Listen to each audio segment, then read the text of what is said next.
Bonjour, nous sommes le dimanche 16 novembre 2025 et le sujet est le président américain Donald Trump qui renonce à une partie de ses droits de douane sous la pression populaire à cause du coût de la vie. Sous pression pour alléger le coût de la vie, Trump renonce à une partie de ses droits de douane. On avait vu au début de cette année une hausse des droits de douane, enfin c'était plus ou moins du bluff, notamment avec la Chine, monté jusqu'à 145%, après c'est descendu à 30%. Le président américain Donald Trump a signé vendredi un décret exemptant de droits de douane réciproques, une vaste palette de denrées importées, comme le bœuf, les tomates, le café ou les bananes, sur fond de mécontentement croissant des Américains face à la hausse du coût de la vie. N'oubliez pas de vous abonner pour plus de news nationales, européennes et internationales sur ce monde merveilleux dans lequel nous vivons.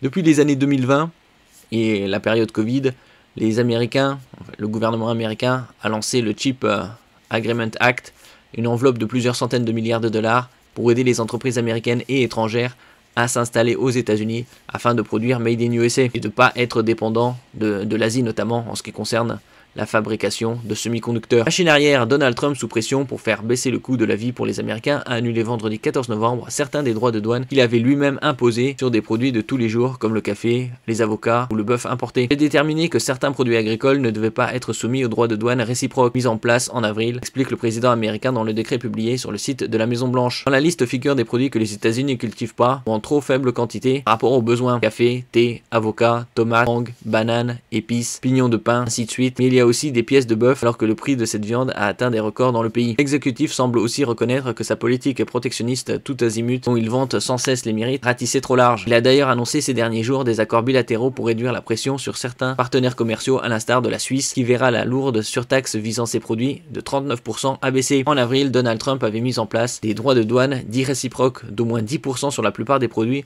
entrant aux États-Unis au nom de la réduction du déficit commercial du pays et du soutien à la production locale. En ce qui concerne le déficit commercial américain, il est abyssal, notamment avec la Chine. En avril, Donald Trump avait mis en place des droits de douane dits réciproques. Ces taxes recouvraient jusqu'aux denrées ne pouvant pousser sur le sol américain, un élément qui a régulièrement été raillé par l'opposition. Même si ces droits de douane ont eu un impact moins fort que redouté sur les prix payés par les consommateurs, la facture n'est pas neutre pour les Américains et serait par la très forte inflation post-Covid-19. Inflation, les prix augmentent moins vite désormais, mais ils augmentent toujours. Les consommateurs sont frappés par le coût de certaines denrées courantes comme le café, plus 19% sur un an en septembre. Donald Trump avait été relu en assurant qu'il améliorerait le pouvoir d'achat des Américains. Bon, comme tout président, c'est la campagne présidentielle. Puis il ne cesse de répéter que l'économie est florissante et l'inflation quasiment maîtrisée. Les chiffres officiels rapportent toutefois un ralentissement de l'activité et une accélération de l'inflation à plus 3% en septembre contre plus 2,3% en avril. Selon l'indice CPI, son propre camp le pousse à réagir après un cinglant revers à des scrutins locaux et alors que les élections de mi-mandat sont dans un an. La Maison Blanche a tenu à souligner cette semaine les mesures prises pour faire baisser les prix produits de première nécessité comme l'essence et les œufs, ainsi que l'annonce d'un accord visant à réduire les prix de certains médicaments pour maigrir. On avait vu ça il y a quelques mois. Les États-Unis avaient passé des accords avec différents pays à travers le monde pour importer des œufs. Il y a eu une grippe aviaire aux États-Unis et donc l'abattage de plusieurs millions de poules. Donald Trump a aussi récemment proposé de permettre de contracter des prêts immobiliers sur 50 ans au lieu de la durée maximale actuelle de 30 ans afin de réduire les échéances dues chaque mois, même si cela implique d'augmenter significativement les taux d'intérêt payés aux banques. Il a également suggéré de verser 2000 $ à chaque Américain. Il y a environ 340 millions d'Américains financés par les recettes des droits de douane qu'il est pourtant en train de raboter. Le revirement de Donald Trump sur les droits de douane visant le café a été salué vendredi par l'association représentant la filière aux États-Unis, NCA, qui a estimé que cela allégerait la pression sur le coût de la vie